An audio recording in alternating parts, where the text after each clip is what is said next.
যৌন হয়রানি সহ নানা অভিযোগ উঠেছে ইসলামী বিশ্ববিদ্যালয়ের বায়োটেকনোলজি অ্যান্ড জেনেটিক ইঞ্জিনিয়ারিং বিভাগের সহযোগী অধ্যাপক ডক্টর আজিজুল ইসলামের বিরুদ্ধে।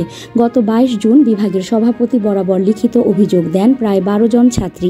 অভিযোগের প্রেক্ষিতে ওই শিক্ষককে বিভাগের কার্যক্রম থেকে অনির্দিষ্টকালের জন্য বিরত থাকার নির্দেশ দেওয়া হয়।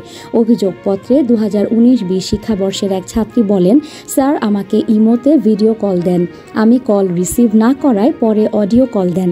তখন তিনি বলেন, অনেক দিন তোমাদের দেখি না, তোমরা মোটা হয়েছো না চিকন হয়েছো দেখার জন্য ভিডিও কল দিচ্ছি। তারপর উনি বলেন, তোমার কি কথা বলার লোক আছে? আমি বলি, না নেই। তখন তিনি বলেন, এখন বলছো কেউ নাই, কিছুদিন পর তো দেখবো ক্যাম্পাসে কোনো ছেলের হাত ধরে ঘুরছো। ওই ছাত্রী আরও জানান, স্যার ক্লাসে বিভিন্ন সময় আমাকে উদ্দেশ্য করে আজে বাজে ইঙ্গিত করে বাজে কথা বলেন। আমার উচ্চতা নিয়ে তিনি কুরুচিপূর্ণ জোকস করেন। আমি বিবাহিত হওয়ায় বিয়ের পর স্বামী স্ত্রীর ব্যক্তিগত জীবন ও সম্পর্ক নিয়ে আমাকে বিভিন্ন মন্তব্য করেন।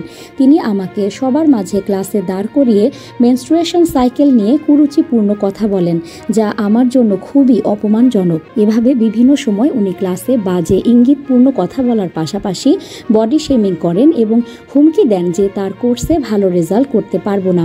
বিভাগটির শিক্ষার্থীরা অভিযোগ তুলেছেন, অভিযুক্ত শিক্ষক আজিজুল ইসলাম দীর্ঘদিন থেকে ছাত্রীদের সাথে কুরুচিপূর্ণ ও অশালীন ব্যবহার করে আসছেন।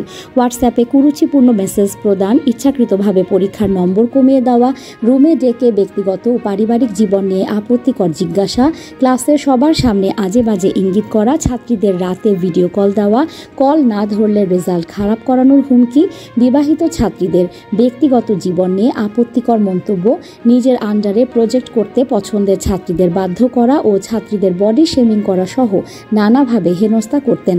তবে এতদিন শিক্ষার্থীরা ভয়ে তার বিরুদ্ধে মুখ খোলার সাহস করেননি।